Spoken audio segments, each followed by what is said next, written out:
నమస్తే ఆర్కేఎల్ TV news కి స్వాగతం. ముందుగా ముఖ్యాంశాలు.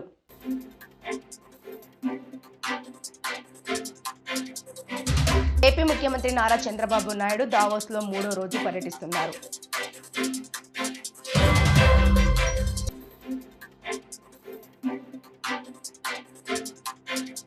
నవంబర్ 30 నాడు మహబూబ్ నగర్ లో రేవంత్ 2750 కోట్లకు రుణమాఫీ చెక్ ఇస్తే ఇప్పటి వరకు రుణమాఫీ జరగలేదు.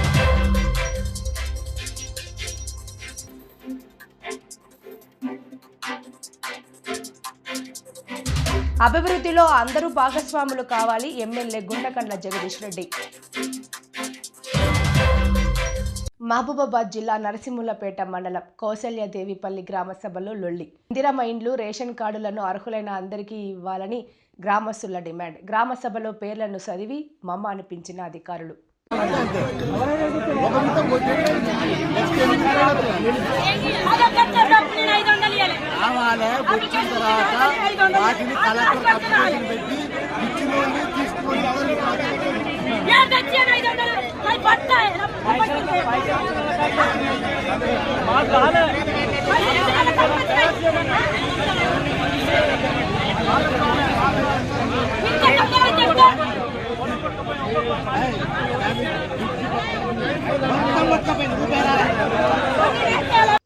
రోడ్డు భద్రత మాసోత్సవాలలో భాగంగా జనగామ జిల్లా కేంద్రంలోని ఏకశిలా పబ్లిక్ స్కూల్లో అవగాహన కార్యక్రమం జరిగింది. ఈ కార్యక్రమంలో బస్సు డ్రైవర్లకు నూతన దుస్తులను జనగామ డిటిఓ శ్రీనివాస్ గౌడ్ అందజేశారు. అనంతరం జరిగిన సమావేశంలో ఆయన మాట్లాడుతూ ప్రతి ఒక్కరూ రోడ్డు భద్రతను దృష్టిలో పెట్టుకొని తమ వాహనాలను నడపాలని, పిల్లల ప్రాణాలను కూడా దృష్టిలో పెట్టుకొని ట్రాఫిక్ రూల్స్ పాటించి అందరూ సురక్షితంగా ఉండాలని ఆయన సూచించారు. 150 మంది చనిపోతారు యాక్సిడెంట్స్ వల్ల. దాదాపు 5 నుంచి 6 లక్షల యాక్సిడెంట్స్ అయితే 150 మంది చనిపోతారు. ఇది మామూలుగా క్యాన్సరు ఒక రకమైన డిసీజ్ వల్ల, ఒక పర్టికులర్ డిసీజ్ వల్ల ఇంత ఎక్కువ మంది ఎవరు చనిపోతలేరు. ఆల్ ఓవర్ ఇండియా యాక్సిడెంట్స్ వల్లనే ఎక్కువ చనిపోతారు. కాబట్టి మనకు ఈ హైవేస్ చాలా స్టేట్ రోడ్స్ కూడా హైవేస్ కన్వర్ట్ చేస్తారు. రోడ్ ఇన్ఫ్రాస్ట్రక్చర్ చాలా పెరగడం జరిగింది దాదాపు ఈ 10 సంవత్సరాలలో. దానికి అనుగుణంగా వాహనాల స్పీడ్ పెరగడం వల్ల కానివ్వండి, 2 వీలర్స్ హెల్మెట్ లేకపోవడం వల్ల కానివ్వండి చాలా యాక్సిడెంట్ జరుగుతున్నాయి. మరీ ముఖ్యంగా గవర్నమెంట్, మళ్ళీ హైకోర్ట్స్, సుప్రీంకోర్టు స్కూల్ బస్సెస్ మీద చాలా కాన్సన్ట్రేట్ చేస్తున్నారు. ఎందుకంటే పిల్లలు మన భవిష్యత్తు పిల్లలదే. కాబట్టి ఏ చిన్న యాక్సిడెంట్ అయినా పిల్లలు, పేరెంట్స్, యాజమాన్యము, ప్రభుత్వము అంతా ఇబ్బందికర పరిస్థితులు ఉంటాయి. కాబట్టి ముఖ్యంగా ఇక్కడ జనగామ పట్టణంలో ఉన్న స్కూల్ బస్ డ్రైవర్లందరినీ పిలిపించి వాళ్ళకి ఎంకరేజ్మెంట్ లాగా మనం యూనిఫామ్ షర్ట్స్ ఇచ్చి, షర్ట్స్ ఏంటి ఇచ్చామంటే కాకి కలర్ షర్ట్ వేసుకుంటే డిసిప్లిన్, మనం డ్యూటీకి ఎక్కుతున్నాం షర్ట్ వేసుకోగానే మనం డ్యూటీలో ఉన్నామనే అలర్ట్నెస్ వస్తుంది. అందుకోసం షర్ట్స్ ఇవ్వడం జరిగింది. మీరు కంపల్సరీ డ్యూటీ ఉన్నప్పుడు షర్ట్ వేసుకోండి. మరియు మీ పర్టికులర్ లైసెన్స్ రిన్వాల్వ్ చేసుకోండి. ఎందుకు చెప్తుందంటే ఇప్పుడు 1 ఇయర్ వరకు లైసెన్స్ రిన్వాల్వ్ చేయించుకోవచ్చు. ముందు 1 మంత్ ఉండే, ఇప్పుడు 1 ఇయర్ గ్రేస్ ఇచ్చింది సెంట్రల్ గవర్నమెంట్. ఆలయ భూమి కబ్జాకు గురైందని కన్నీరు పెట్టుకున్న పూజారి జగద్గిరిగుట్ట గోవిందరాజస్వామి వారి ఆలయ గుండం భూములు కబ్జాకు గురవుతున్నాయని కన్నీరు పెట్టుకున్న అక్కడి పూజారి, రాజకీయ నాయకులు, అధికారులు కలిసి ధర్మాన్ని కాపాడాలని విజ్ఞప్తి. ఆలయ ప్రాంతంలో విస్తృతంగా పర్యటించిన హైడ్రా కమిషనర్ రంగనాథ్. తులసి తీర్థం పెట్టి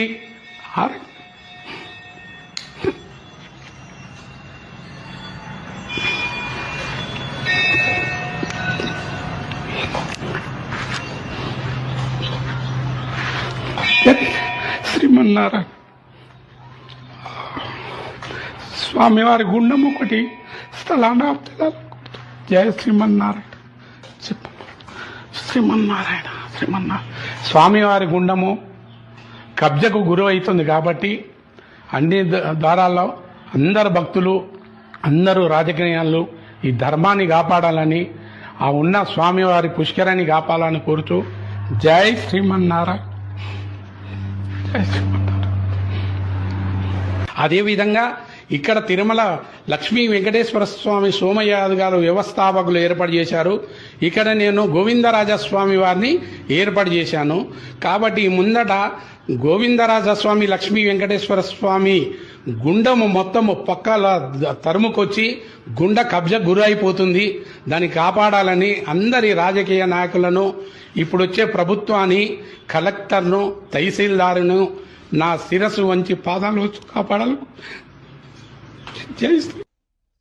అభివృద్ధిలో అందరూ భాగస్వాములు కావాలని సూర్యాపేట పట్టణంలో శాంతియుత వాతావరణంలో ఇప్పటి మాదిరిగానే ప్రజలు మున్ముందు కూడా అందరూ కుల మతాలకు అతీతంగా కలిసిమెలిసి జీవించాలని మాజీ మంత్రి సూర్యాపేట ఎమ్మెల్యే గుంటకండ్ల జగదీష్ రెడ్డి అన్నారు. మంగళవారం నాడు జరిగిన సూర్యాపేట మున్సిపాలిటీ సాధారణ సమావేశంలో ఆయన పాల్గొని పదవీ కాలం ముగింపు సందర్భంగా కౌన్సిలర్లకు శుభాకాంక్షలు తెలియజేశారు.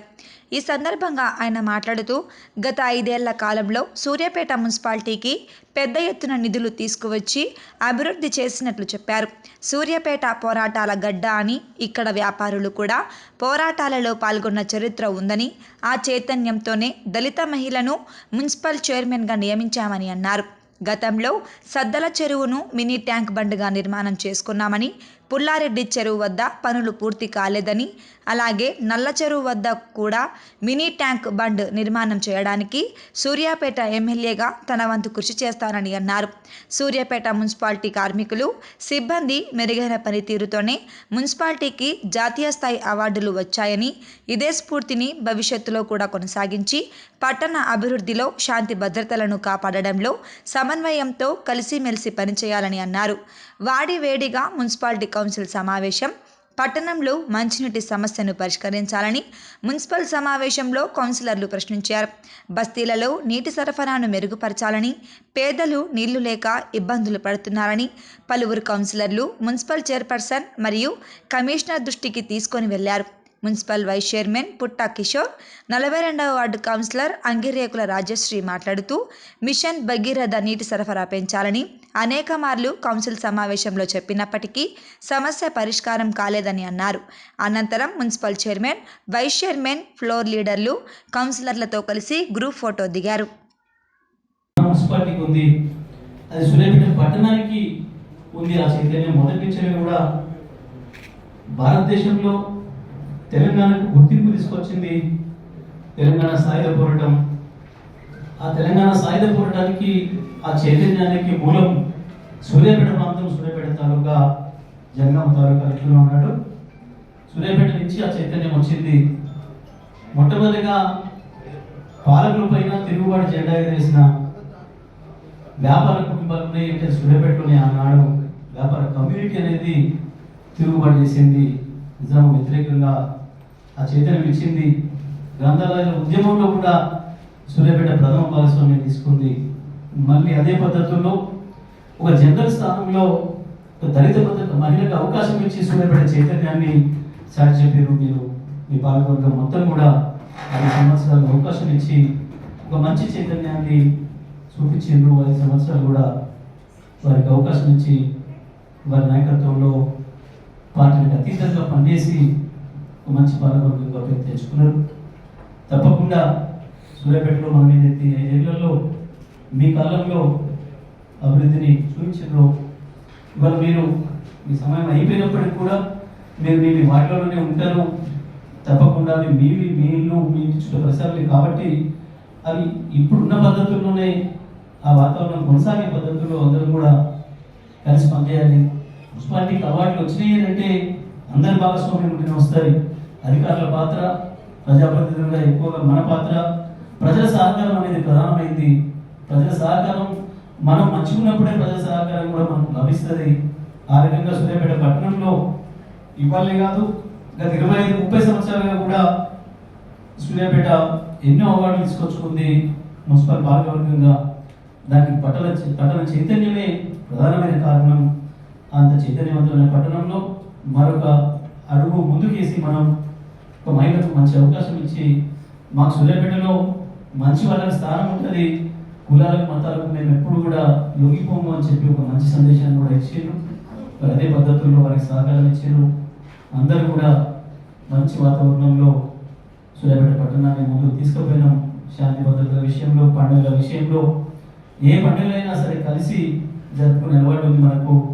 హిందువులు, ముస్లింలు, క్రిస్టియన్స్ అనే తేడా లేకుండా అన్ని పండుగలు ఎవరు కలిసి ఎట్లయితే పంచుకుంటున్నామో, పార్టీలుగా కూడా మీరు మున్సిపాలిటీలో ఆరోగ్యంగా కలిసి పనిచేసిండ్రు. దాని ఫలితమే సూర్యాపేట వరకు మంచి పట్టణంగా వెలుగొందింది. ఇంకా ఉన్నాయి, ఇంకా చేయాల్సింది ఉంటుంది. తప్పకుండా ముందుకు పోతూనే ఉండాలి. మనం సదరు చెరువు ఎట్లా చేసుకున్నాము, పుల్లాడి చెరువు కూడా ఎట్లా చేసుకోవాలనుకున్నాం. దానికి కూడా దాదాపు 70% పని పూర్తయింది. మిగతాది కూడా పూర్తి కావాల్సింది ఉంది. శాసనసభ్యుడిగా నేను ఇవాళ ప్రతిపక్షంలో ఉన్నా. తప్పకుండా జిల్లా మంత్రి గారితో కావచ్చు, జిల్లా అధికారులతో సమన్వయం చేసుకొని వారి సహకారం తీసుకొని. ఆంధ్రప్రదేశ్ ముఖ్యమంత్రి నారా చంద్రబాబు దావోస్లో 3వ రోజు పర్యటిస్తున్నారు. వరల్డ్ ఎకనామిక్ ఫోరం సదస్సులో బుధవారం వివిధ రంగాల పారిశ్రామికవేత్తలతో చంద్రబాబు ముఖాముఖి సమావేశాలు నిర్వహిస్తారు. అలాగే Unilever, DP World Group, Petroleum National Berhad, Google Cloud, PepsiCo, AstraZeneca సంస్థల అధిపతులు, Bill Gates, World Economic Forum ప్రతినిధితోనూ సీఎం చంద్రబాబు చర్చలు జరపనున్నారు. తర్వాత దావోస్ సమావేశాల్లో గ్రీన్కోతో ఎంఓయూ కుదుర్చుకున్నారు. ప్రకృతి వ్యవసాయం, human mission collaboration, green hydrogen, పునరుత్పాదక విద్యుత్ వంటి అంశాలపై రౌండ్ టేబుల్ సమావేశాలకు చంద్రబాబు హాజరవుతారు. ఈ సందర్భంగా ఏపీలో పెట్టుబడులకు ఉన్న అవకాశాలను వారికి ముఖ్యమంత్రి వివరించనున్నారు. What is your pitch to investors here in Davos when it comes to the key development priorities of Andhra Pradesh? Now, generally, if you can go through, it is one place where you can learn latest technologies, developments, everything. Second one is networking. Sure. And one place you can meet everybody, network, renew your contacts, all these things. Third one is investments. Yes. These are all three priorities. This year I am promoting more on green energy, green hydrogen and downstream industries. That is one area I am promoting in a big way. And also I am showcasing now natural farming, organic agriculture, thereby traceability and also certification. This is another area I am working. What has the response been like, Chief Minister? Response is very good. People are now future is green energy, Right. for sustainability, Paris Agreement, all these things we are doing. PM is supporting in a big way in India. He is Right. promoting. India is going to become green energy hub in course of time. That is going to happen. Lot of changes in fuel management and also power management, optimization of all these things is happening. Sure. And with sustainability. అవును, ఈ మైదానం మన మహబూబాబాద్లోనే అద్భుతమైన అందమైన క్రీడా మైదానాన్ని సృష్టించిన జిల్లా SP Sudheer Ramnath Kekan. Mahabubabad జిల్లా పోలీస్ కార్యాలయం పక్కన ఆకట్టుకుంటున్న ఆటల మైదానం. ఎస్పీ సుధీర్ రామ్నాథ్ కేకన్ పర్యవేక్షణలు శ్రమించిన జిల్లా పోలీస్ యంత్రాంగం అడవి లాంటి ప్రాంతం అద్భుతమైన మైదానంగా మారింది. నూతన మైదానంలో ప్రస్తుతం ఘనంగా కొనసాగుతున్న పోలీసుల వార్షిక క్రీడోత్సవాలు. మహబూబాబాద్ జిల్లా నరసింహులపేట మండలం కౌసల్యాదేవిపల్లి గ్రామ సభలో లొల్లి. ఇందిరమ్మ ఇండ్లు, రేషన్ కార్డులను అర్హులైన అందరికీ ఇవ్వాలని గ్రామస్తుల డిమాండ్. గ్రామ సభలో పేర్లను చదివి మమ అనిపించిన అధికారులు.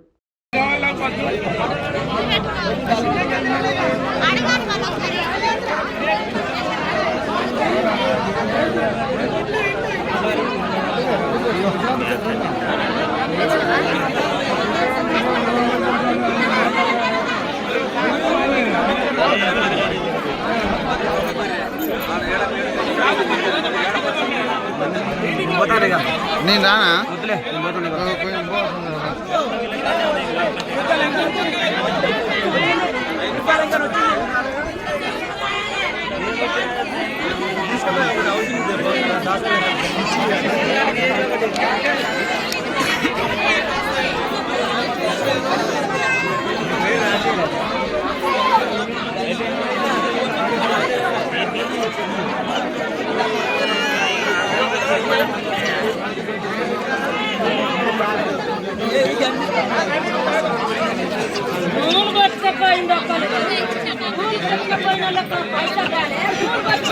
పైసా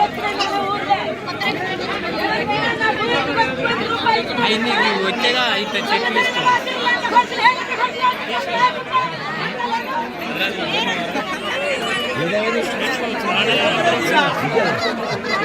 అపోజిట్ పార్టీ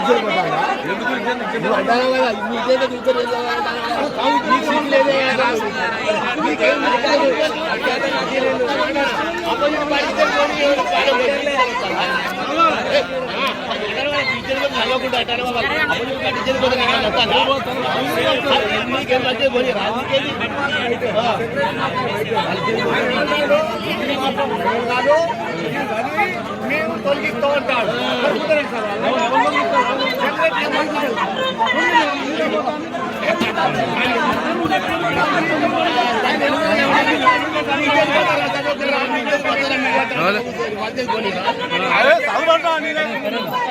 ఏ సోషల్ మీడియాలో ఒక వెలుగు వెలిగినా మధ్యప్రదేశ్కు చెందిన మోనాలిసా బోమ్స్లే మాత్రం అందమంటే ఇలాగే ఉంటుందా అన్నంతగా ఆకట్టుకుంటోంది. మహాకుంభమేళాలో రుద్రాక్ష ముత్యాల హారాలు అమ్ముకుంటూ సోషల్ మీడియాకు రీల్స్కు చిక్కిన ఈ మోనాలిసా బోమ్స్లే ఒక్కసారిగా టాక్ ఆఫ్ ది కంట్రీగా మారిపోయింది. నేషనల్ మీడియా క్యూలు కట్టి మరీ మోనాలిసాతో ఇంటర్వ్యూలు చేస్తోంది. కుంభమేళా పుణ్యమా అని ట్రెండింగ్లోకి వచ్చిన ఈ యువతి ఇప్పుడు ఓ సినిమా ఛాన్స్ కొట్టేసిందట. అది కూడా మన తెలుగు హీరోతో మూవీ చేయబోతుందట. రామ్ చరణ్తో కలిసి నటించబోతుందట మోనాలిసా భోమ్స్లే. బుచ్చిబాబు డైరెక్షన్లో చెర్రీ హీరోగా, జాన్వీ కపూర్ హీరోయిన్గా తెరకెక్కుతున్న RC16 సినిమాలో మోనాలిసాను తీసుకుంటున్నట్టు తెలుస్తుంది. జాన్వీ కపూర్ని ఇప్పటికే హీరోయిన్ ఫిక్స్ చేశారు. దీంతో మోనాలిసాకు ఎలాంటి క్యారెక్టర్ ఇస్తారోనన్న ఆసక్తి రేపుతోంది. దేశవ్యాప్తంగా మోనాలిసా అందానికి యూత్ఫుల్ ఫిదా అవుతుండటంతో RC16లో ఆ యువతికి మంచి రోల్ పడితే మాత్రం చరణ్ పాన్ ఇండియా సినిమాకు బాగా కలిసి వస్తుందంటున్నారు ఫ్యాన్స్. కాంగ్రెస్ ప్రభుత్వానికి రైతులంటే ప్రేమ లేదు, వారిపై చిత్తశుద్ధి లేదు. నవంబర్ 30 నాడు మహబూబాబాద్ నగర్లో రేవంత్ 2750 కోట్లకు రుణమాఫీ చెక్కు ఇస్తే ఇప్పటి వరకు రుణమాఫీ జరగలేదు. ముఖ్యమంత్రి ఇచ్చిన చెక్కే బౌన్స్ అయితే ప్రభుత్వ పరువు పోయినట్టే. ముఖ్యమంత్రికి, ఆర్థిక మంత్రికి రైతుల కోసం ఇచ్చే పైసలు రాకపోతే ఇచ్చే బాధ్యత లేదా? మాజీ మంత్రి ఎమ్మెల్యే హరీష్ రావు నవంబర్ 30 నాడు 2750 కోట్లు రైతులకు ఇస్తున్నా, ఇక పడుతూనే రేపు పొద్దుగాల బ్యాంకులో అన్నాడు. 2 నెలలైనా చెక్కు పాస్ కాదా? అంటే ఉత్తుత్త చెక్ ఇచ్చినవా? నీ చెక్కు చెల్లలేదా? చెక్కు బౌన్స్ అయిందా? రేవంత్ రెడ్డి చెక్కు బౌన్స్ అయితే మరి ప్రభుత్వానికి ఇజ్జతే లేనట్టుగా. మరి అంటే నువ్వు మోసం చేద్దామని చెక్ ఇచ్చినవా? నిజంగా ఎందుకు చెక్కు పాస్ కాలేదో ఇలా ప్రభుత్వం సమాధానం చెప్పాలి. నవంబర్ 30 నాడు రైతుల మీటింగ్ పెట్టి చప్పట్లు కొట్టించుకున్నావు నువ్వు. ఆ రోజు ఇక చెక్ ఇస్తూనే 2750 కోట్లు అన్నావు. చప్పట్లు కొట్టించుకుంటేవి, ఊరిస్తివి, అవతల పట్టివి. మరి ఏమైంది ఆ చెక్కు? ఎందుకు పాస్ కాలేదని అడగవా? నీకు బాధ్యత లేదా? ఫైనాన్స్ మినిస్టర్ కు బాధ్యత లేదా? ముఖ్యమంత్రికి బాధ్యత లేదా? ఏమైంది ఆ చెక్కు? లిస్ట్ లో పేరు వచ్చి కూడా 2 నెలలు అయింది, మాకు డబ్బులు పడలేదు అని గ్రామ సభలో పాపం మా రైతులు అడుగుతా ఉన్నారు. మా బాలయ్య అడిగిండి, ఇప్పుడు నన్ను మా సుధాకర్ అడుగుతున్నాడు, ఎప్పుడు పట్టాయి సార్ పైసలు అని అడుగుతున్నాడు. అంటే ఈ ప్రభుత్వానికి చిత్తశుద్ధి లేదు, రైతులంటే ప్రేమ లేదు. అబద్ధాల పునాదుల మీద అధికారంలోకి వచ్చి పాలనలో కూడా అబద్ధాల పరంపరను కొనసాగిస్తున్న ప్రభుత్వం ఈ కాంగ్రెస్ ప్రభుత్వం. మోసాలు తప్ప నిజాయితీ లేదు, నీతి లేదు ఈ ప్రభుత్వానికి. సో ఇప్పటికైనా రుణమాఫీ మీద వైట్ పేపర్ రిలీజ్ చేయండి. ఎంతమందికి చేసిండ్రు, ఇంకెంతమందికి చేయాలి, ఎప్పట్లోగా చేస్తారో చెప్పండి. రోజుకొక రైతు పిట్టల్లాగా రాలిపోతా ఉన్నారు. నిన్న 3 రైతులు రాష్ట్రంలో ఆత్మహత్య చేసుకున్నారు. రోజు రైతులు చనిపోతుంటే కూడా ఈ ప్రభుత్వానికి చీమగుట్టినట్టు కూడా లేదు, కనికరం లేదు. ఇవాళ రుణమాఫీ కాలేదు. ఇవాళ నేను గాలిచెర్లపల్లి గ్రామ సభలో పాల్గొంటే ఒక రైతు నన్ను అడిగిండు ఇప్పుడే, శ్రీనివాస్ అనుకుంటా, ఏమంటుండు, వానకాలం రైతు బంధు వేస్తారా అంటుండు. నేను అడుగుతున్న శ్రీనివాస్ పక్షాన, గాలిచెర్లపల్లి రైతుల పక్షాన, తెలంగాణ రైతుల పక్షాన ఈ కాంగ్రెస్ ప్రభుత్వాన్ని అడుగుతా ఉన్నా, వానకాలం రైతు బంధు ఎప్పుడు వేస్తారు?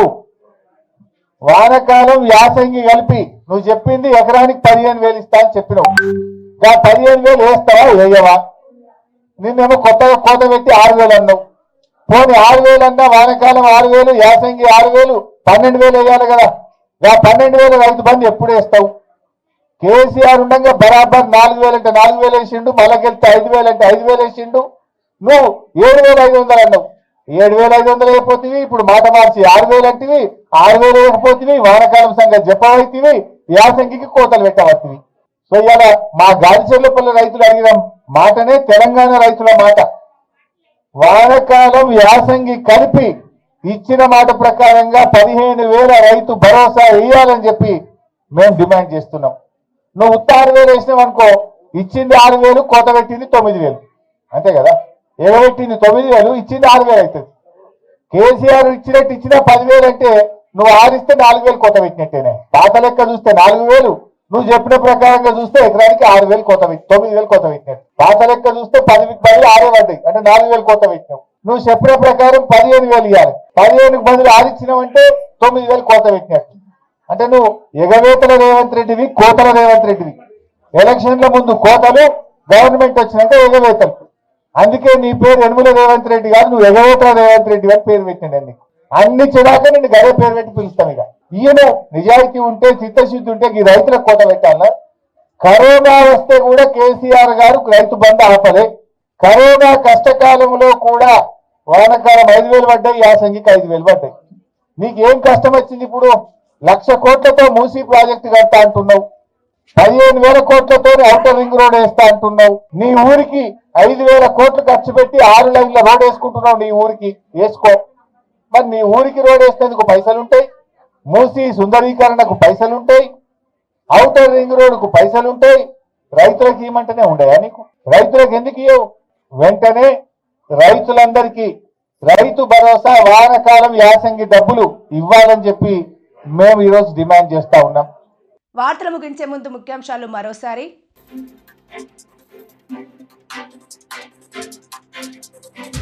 ఏపీ ముఖ్యమంత్రి నారా చంద్రబాబు నాయుడు దావోస్లో 3వ రోజు పర్యటిస్తున్నారు.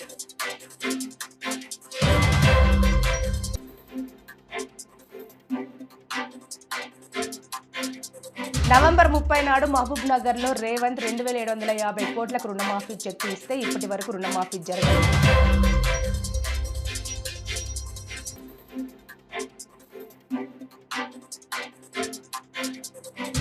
అభివృద్ధిలో అందరూ భాగస్వాములు కావాలి, ఎమ్మెల్యే గుంటకండ్ల జగదీష్ రెడ్డి. ఈ వార్తలు ఇంతటితో సమాప్తం. నమస్కారం.